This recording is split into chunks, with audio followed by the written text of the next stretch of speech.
series of Heart of the Matter.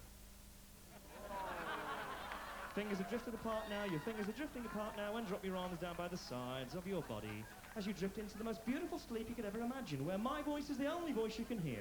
My voice is the only voice that you want to hear. The voice of the hypnotist. Can it be dangerous? Such shows are increasingly popular as entertainment, but some people have misgivings. This woman is one of them. She believes a similar act to this caused the death of her daughter. And do hypnotic techniques parallel the controls exercised by cults?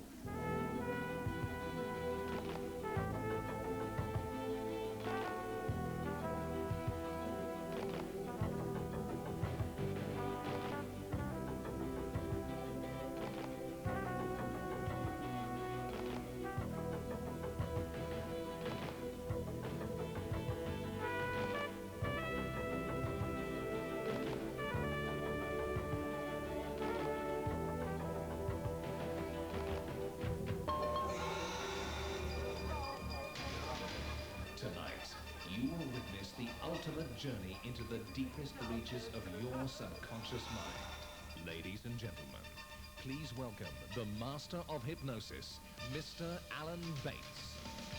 Good evening, ladies and gentlemen, good evening! Oh, what a lovely audience we got here tonight. Love you, Rex, and love you. Thank you for coming down tonight. Right, okay, and your name is? Lawrence. Sleep, Lawrence. Your name is now Cyril Sausage. It's now Cyril Sausage. That's the only name you will answer to tonight. Cyril Sausage. Nod your head if you understand, Cyril. Wide awake, Cyril. Nice one. It's Lawrence, isn't it? Sorry? I have met you before. It's Lawrence, isn't it? Cyril. Cyril Sausage. Are you sure? Cyril. No, I was sure that when we met earlier on, when you came on stage, it was Lawrence. I don't know where you got that from, but it's Cyril. What's your surname? Sausage. Okay. Stage hypnotists manipulate the human mind, and hundreds of people enjoy it. But is it harmless entertainment? And what exactly is going on if a total stranger can reach into your mind? Influences on how we think and feel are all around us, but hypnotism and the techniques of certain cults invite us to yield up our mind in blind obedience to another person. Shouldn't we be thinking twice before doing something so strange? In the clubs and pubs, stage hypnotism is the latest craze. People volunteer to be hypnotized knowing they'll be asked to do crazy things. This is clearly dealing with the human mind, yet stage hypnotists need have no training of any kind. These are your family and friends and partners, ladies and gentlemen. And as it's the public themselves who provide the entertainment and don't have to be paid, it's an easy money spinner. The tradition goes back a long way and has always divided opinion. In the 18th century, Anton Mesmer claimed it was all to do with animal magnetism, though even as early as 1784 a royal commission said it was all the result of nothing more than the patient's own expectation and compliance. Nonetheless, the public continued to believe in hypnotic trances and changed consciousness. Right from the start, there's been a debate about whether it's ethical or not. Medicine began to use its techniques in the 19th century, even for surgery, while fears of strange occult powers haunted the reputation of people like the Russian monk Rasputin. Now today, new worries are being expressed as to whether hypnotism is dangerous and some of its antics ethical. Stage hypnotists can invite those who are hypnotized and supposedly not in control to do lewd and improbable things. It's been suggested to these women that they're having orgasms. And sleep! And this man is behaving as if the balloon is his penis.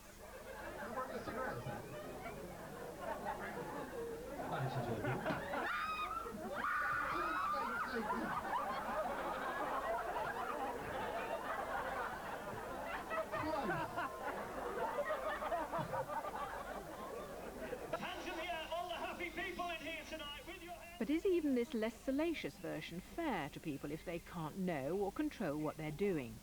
I went along to see for myself, and then to ask Alan Bates how he defends it. Do you like rave music? Be honest with me, do you like rave music? No, not really, no. You don't look the type to actually go raving, you know, hardcore raving, techno. If I was to say that, if I was to walk away from here, you're going to rave your socks off in front of everybody. I don't think so.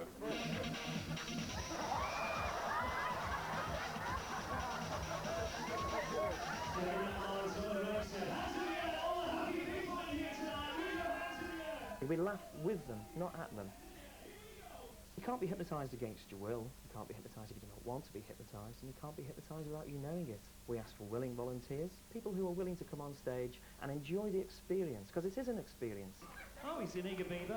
Upstanding, and your hands are locked together. Let's have you on the stage. So what's it like to be hypnotised? Do you feel totally out of control? Or is a part of your mind still aware what you're doing? Let's have you on the stage. Beth Ossetti was one of Alan Bates' volunteers. He made it very safe at the time. I mean, he said, you know, don't go near the edge of the stage, so I wouldn't like jump off the edge of the stage, or don't take off any of your clothes, so I wouldn't do anything indecent. But I'm quite sure if he had asked me to, I would have, without any inhibitions. And so, I mean, that's quite frightening, that someone can have so much power over you. His voice was the law. Yeah, you did exactly as he said. So what exactly is hypnotism? At Liverpool University, reader in psychology, Graham Wagstaff, rejects the idea of an hypnotic trance altogether in favour of a more intriguing explanation. I think the person on the stage thinks the hypnotist thinks they are hypnotised when they're not. They don't feel hypnotised sometimes. And they are concerned that maybe they're deceiving both the audience and the hypnotist, but they've got themselves in that situation. They find it extremely difficult to pull out. Some people actually believe they've been hypnotised. Other people know they've been pretending. Some people pretend a little bit of the time and believe the rest of the time. But how do you admit that to somebody? There is collusion between the two, but it might be unwitting collusion. Do you think you're hypnotised? Can I ask you a question? Do you think you're hypnotised? Yes or no? You must be. Most probably are. Your arms are very heavy. You'll always maintain your balance in the seats. Your arms are big, heavy weights. If it's only the volunteer's imagination and a feeling of obligation to go along with the act, can it be dangerous? Oh, look at this. Asking whether hypnosis is dangerous, I think, is a bit like asking, is psychology dangerous? It depends what the psychologists do. If the psychologist gets someone in a laboratory and gets them to give electric shocks to kill somebody, that's dangerous. If a hypnotist tells somebody to do something, it could be dangerous. This is the story of someone who, through his own experience, now thinks hypnotism is dangerous. David Burrell, a family man with 2 young daughters living in Blackpool, went along for a rare night out as a family celebration.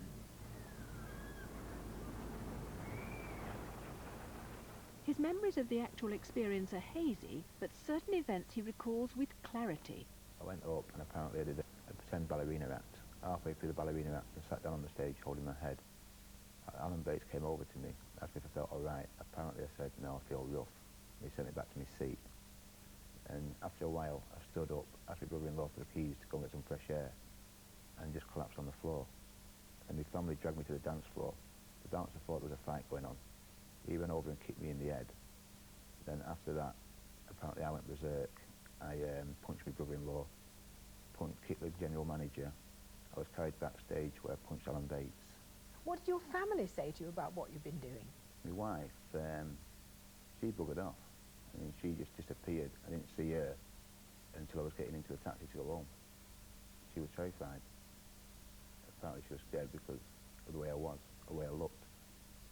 I mean, everyone was fighting for an ambulance, shouting for an ambulance. And then, like, everyone trying to just grab hold of me and carry me off. Apparently they were just saying, get off me. I don't know. My sister said I was terrified of something. When I came round, when I kicked the table over, that I was terrified of something. She doesn't know what. I didn't believe I'd done it. I mean, as far as I'm concerned, I didn't think I'd done it. I mean, me and my brother-in-law, the one that lives over here, were quite close. And there's no reason in this earth why I'd punch him. I mean, we go for meals with him all the time. I mean, so why would I go and punch him? And I'm sure, is this your colour? Oh, nice one. Are you happy with that one? Alan Bates is the hypnotist on whose show David Burrell volunteered. He tells a different story. He willingly volunteered to take part in the show. I used him on stage for 2 scenarios, and then I sent him back to his chair because he wasn't carrying out the suggestions.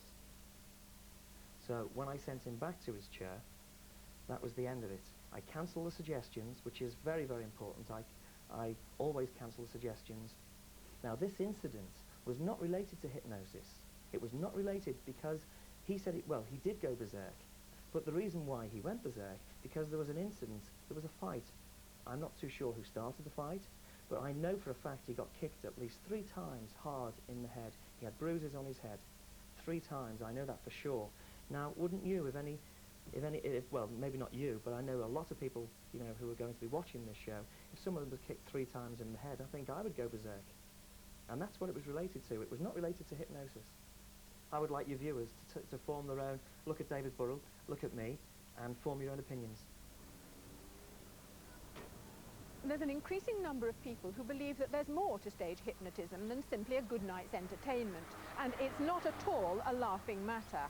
One mother even blames stage hypnotism for the death of her daughter. Had Sharon have had a heart attack or something like that, you know, we would have accepted it, laid her to rest. But we know, and so do the hypnotists know, that hypnosis played a great role in Sharon's death. I would like to see stage hypnotism completely banned. I don't think it's a funny thing. I don't think it should be used for entertainment. It was to this pub that Sharon Tabon and her friend Pat Andrew came for an evening's fun and a hypnotist show. Sharon, a married woman with 2 small children, volunteered. She proved an excellent hypnotic subject. But within hours, she was dead. I asked Pat what exactly had gone on. I'd say throughout the hour that the show lasted, he mainly concentrated on Sharon. He asked her who her favourite film star was. She said Charles Bronson. He convinced her that a man in the corner was Charles Bronson. And she could kiss him, and it really was him. She sat on his knee, hugged him and kissed him. He also told her that when he clapped his hands, she'd realise what she was doing. And when he clapped his hands, she looked quite embarrassed, and she wondered why had she been doing this to this man. Did she look as though she was enjoying herself?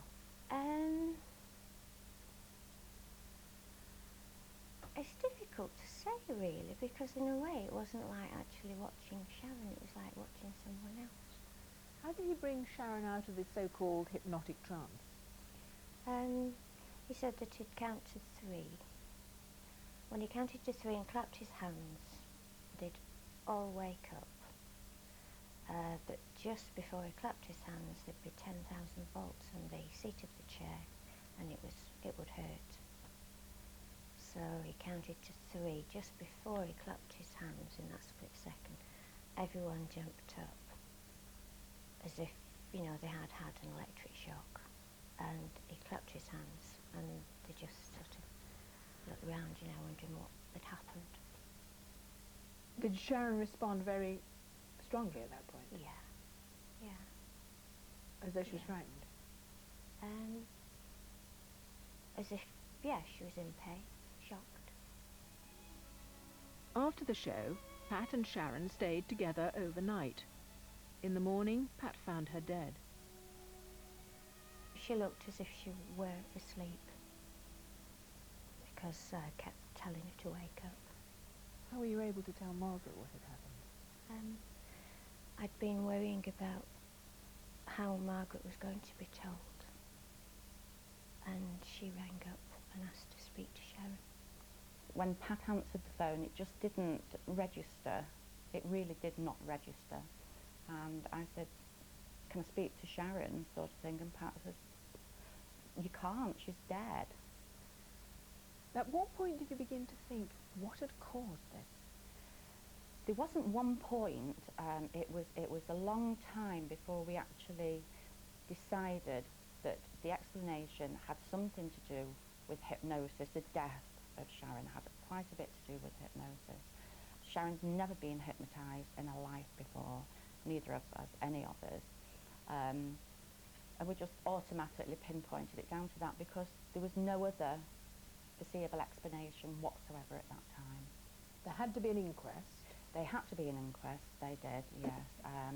The inquest was quite a while after Sharon was actually buried. We was not happy with the verdict of the inquest. There was nothing completely rock solid of why Sharon had died, like brain hemorrhage, heart attack, something rock solid for us to go on, but there wasn't. The pathologist's report says that Sharon died from pulmonary edema and gastric inhalation. That's water on the lungs and choking on vomit. She had not been drinking heavily. At no point is there any discussion of the role hypnotism might have played in her death, and the man who hypnotized her refutes any link. Sharon's mother, Margaret, remains unsatisfied. Did you want them to mention and discuss the hypnosis at the inquest? I did want them to mention the hypnosis at the inquest. Actually, we brought it up. We asked for the coroner's report on this, and they just popped it off completely. Sharon's mother isn't the only one to be concerned about stage hypnotism. Here in Glasgow, opinion from the world of medicine gives professional backing to her view. This is Glasgow's Parkhead Hospital, where Dr. Prem Misra is consultant psychiatrist. In particular case of Sharon Taban, we feel that a specific type of suggestion of 10,000 volts of electricity going through the body could have precipitated a fit, which is based on the reported cases in literature and in our experience of dealing with these type of cases.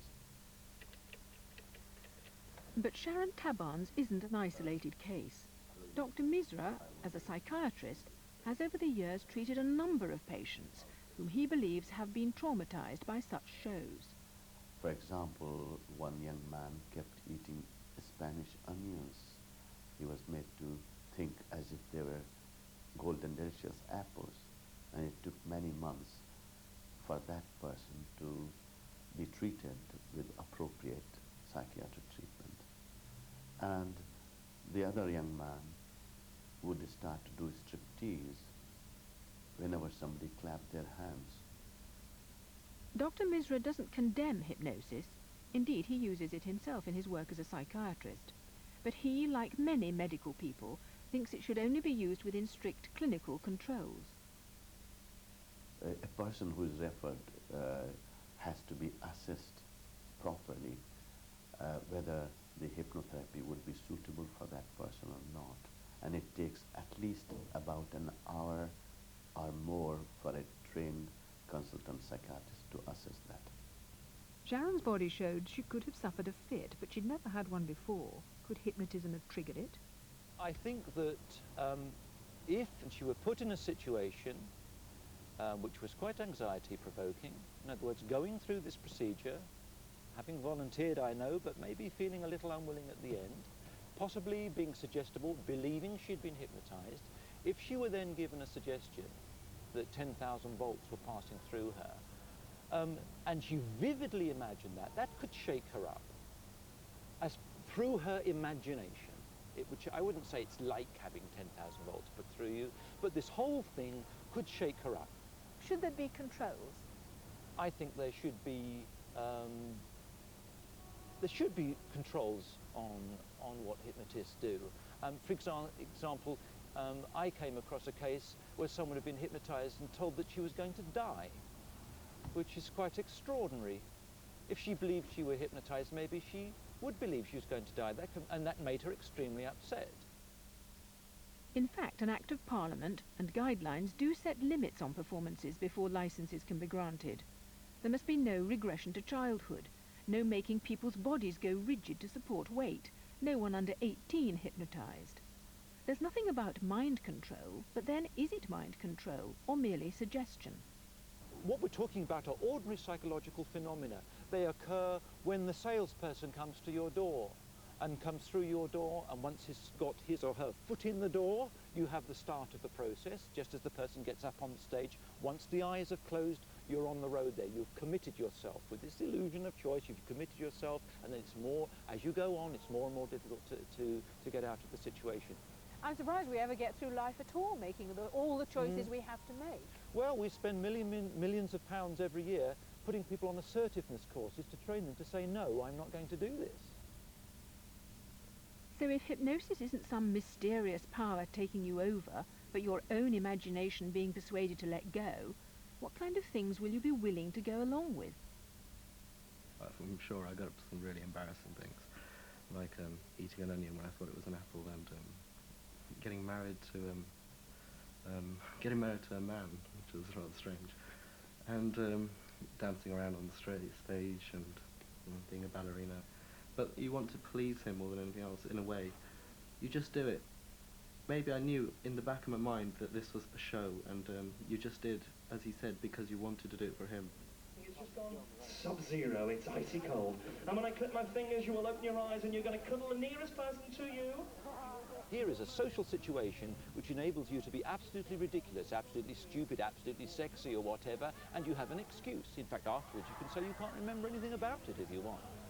So the role of the hypnotist is even more important in that he Yes. must be very careful in what they instruct people to do. Yes, but but the point I would make is that the reason why people do these things is not because they're zonked out in some altered state. They're simply doing what they're told on the understanding that the hypnotist is taking responsibility for what's happening, and really what is going to happen is safe.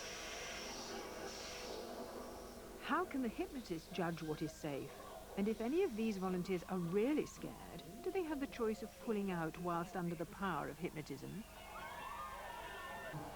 Freddy's coming again. This raises the whole question of whether such mind-manipulating techniques actually deprive us of our free will. And that becomes a matter of concern where groups known as cults are involved. I've come to talk to someone who believes that just such an organisation deliberately set out to deprive him of all independence of spirit. It was as though I was someone new. They created someone new. I was different in some way. Ian Howarth had stopped in the street to answer a questionnaire, then signed up willingly for a course to cure him of smoking. At the beginning of the course, we were given some rules, and we were told, for instance, there shouldn't be any questioners of people with problems in their lives. We had to sit there without talking to the people around us. We were forbidden to talk to people around us. We had to wait for them until breaks were called so that we could go to the bathroom. We found these breaks were every 4 or 5 hours. The cult then went on to induce states of ecstatic elation in its members. The group had programmed me to understand that I could do anything, that I was almost godlike. I was really invincible. And I had visions while I was driving along at 115 of police cars having flat tires if they tried to chase me, radar guns jamming. No one would bother me. It seems appalling how easily you gave up your own free will. Well, I didn't really yield it in a sense. It was taken away without my permission, without my knowledge. I had no understanding of what was happening. They wanted to control me. They wanted to siphon as much money from me as possible and have me work for them whenever they wanted, free of charge. Did you hand over much money? I cleaned out my current account. Was it naive of you to join? I was too trusting. And I didn't know anything about mind control. I didn't know anything about psychological coercion. I didn't recognize that people can be manipulated to do absolutely anything at all. The way Ian felt he'd lost control of his mind has parallels with what happens in hypnotism. Indeed, hypnotism was one of the techniques his cult used. We were involved in what they described as meditation cycles right from the word go. As soon as the rules had been set, they went straight into a meditation cycle. I didn't know it at the time, but apparently this was a form of hypnosis, a countdown hypnotic procedure. They had us visualizing the colors of the rainbow, one by one. So are religious cults using the very same susceptibility to suggestion that stage hypnotists depend on? I would say that religious cults get people to volunteer, and initially they give them this sort of illusion of choice. They have volunteered, but then they gradually take them along the road so that they become more and more committed to the particular cult. And also people are being very nice to you. They have certain expectations of you, and you try to fulfill these expectations, and you're drawn in. What's going on here is incredibly banal. We're not talking about some super zombie state. We're talking about very ordinary social processes that people are getting dragged, they get dragged into these this particular context almost without realizing it, due to perfectly ordinary psychological phenomena. Is this mind control, and does it matter? I suppose in one sense you could say it's mind control, but it's mind control on a very everyday level. The same mind control that a manipulator has, the same mind control. Some families are emotionally manipulated. They use exactly the same sort of technique. Another thing which cults do is instill a sense of guilt. Guilt's a very powerful element in changing people's attitudes. For example, one of the things which cults tend to do is, if a person disagrees with them, they don't go back at them. What they tend to do is show sadness. And this instills guilt. And in hypnosis also there's an element of guilt that somehow if you're not really doing what this person expects of you, this person's put a lot of effort into hypnotizing, there's a lot of expectancy on you. If you don't do what they do, it makes you feel rather guilty. Brother, I'd like the Church of Jesus Christ throughout the length and breadth of What then of the stage evangelists? off and say to the world, there's going to be no more lies about the Word of God. We're going to believe it. We're going to take it as it is. They employ all the techniques of show business, lights, singing, and then a surge of deafening rhetoric to increase people's susceptibility. In a mood of such emotional fervour, how easily can people be manipulated? And think of the dangers such mass susceptibility gives to demagogic political leaders. Can we be so easily enticed to surrender our free will and give up thinking for ourselves? Dr. Martin Eggleton thinks not. He's a Methodist minister and chaplain for Middlesex University. As a Christian, he believes there's a central core of character in each of us that can withstand such persuasion. You see, I don't really think that we can actually alter people's state. I don't really believe at the end of the day that any individual loses control over their will. They may be manipulated, they may be influenced, but at the end of the day, there is that part of them which is conscious of what they're doing. I think you can use forms of manipulation, you can influence people, you can suggest, but I think deep within the human personality, we are in charge of our own wills. And therefore, if I didn't believe that, then I think it would be, the churches themselves would be forms of manipulation. Aren't they? No, don't think so. Well, the force of a community that shares a set of beliefs, the pressures on people to join that community and conform, it's a form of mind control, isn't it? There are forms of techniques used, I'm sure, by some churches and movements. Mass rallies, chorus singing ad nauseam, speakers suggesting that people come forward at particular times to dedicate themselves and so on. I mean, you see religion as a kind of positive contribution, as opposed to the cults which you see as bad. No, I don't distinguish like that, because I think there are some religions or some churches that actually are oppressive. And religion as such, as Bonhoeffer pointed out, can be a deadening thing. And certainly religiosity can be a deadening thing. What we need to fight is the spirit. Yes, there is going to be a wedding tonight, and you were all witnesses to this wedding, but who is going Religious belief and conviction is all a long way from the silly antics of stage hypnotism. But even so, isn't there something distasteful about it all? You're now madly, passionately in love, and when I clip my fingers, you'll open your eyes, and I am the vicar about to marry you. Aren't people doing things they'd have moral resistance to doing if they weren't hypnotized?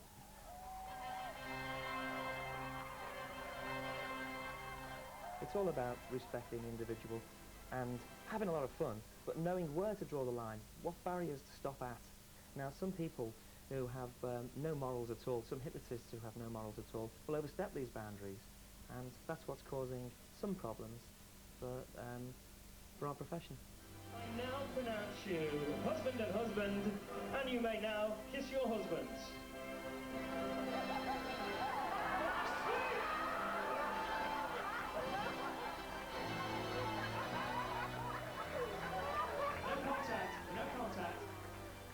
there was someone of malicious intent who learnt to be a hypnotist and tried to program people to rape or steal things? I don't think that anybody wants that, even the deepest susceptible subject would carry out an act, i.e. murder, robbery of a car or a house or any illegal act. I don't think that would be the case. I don't think that they'd wake up out of it. 1, 2, 3, wide awake. Ladies and gentlemen, give you the Super Girls and the Pastry Girls.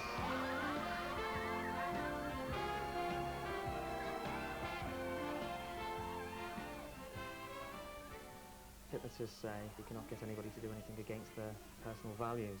Now, if that was against their personal value, moral value, they wouldn't carry out that scenario anyway. But yes, there are certain shows that people, you know, build as an OTT. Okay, you can build a show as an OTT, but you've got to remember where to draw the line. You're on heat. You are a very butch stud-like Rottweiler. And there's a lovely, lovely little lady Rottweiler there for you.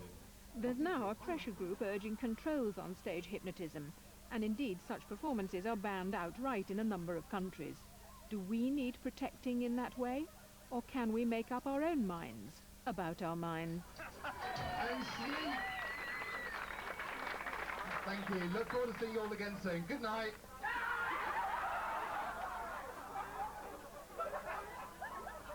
I'm a sick person.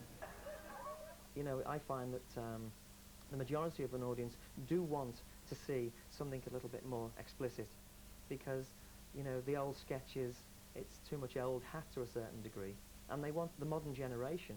I mean, they would, I think a lot of the modern generation would have you doing the most bizarre, or would want you to do the most bizarre, outrageous things, because there is a market for it. But I think you see more after 9 o'clock on TV than you would do in most people's hypnosis shows. And remember, it's all in the mind. But you know, Alan, there's no doubt, nobody doubts that large crowds would flock to public hangings. The point is, That's it's right. got to be stopped, hasn't it? Not necessarily got to be stopped, but the people who are bringing our profession in disrepute need to be sorted out. Yes, I agree totally. Because at the end of the day, they've got to realise, if they're professional about their job, they've got to realise that if they don't get their act together and clean up their act to a certain degree, there could be problems. 1, 2, 3, 4, 5. Wide awake. Ladies and gentlemen, I give you the show.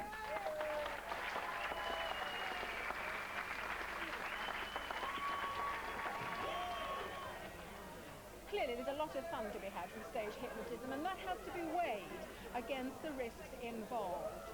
Increasingly, theory is beginning to explain that people can be so willing to please those in authority that they will willingly submit to suggestions made to them.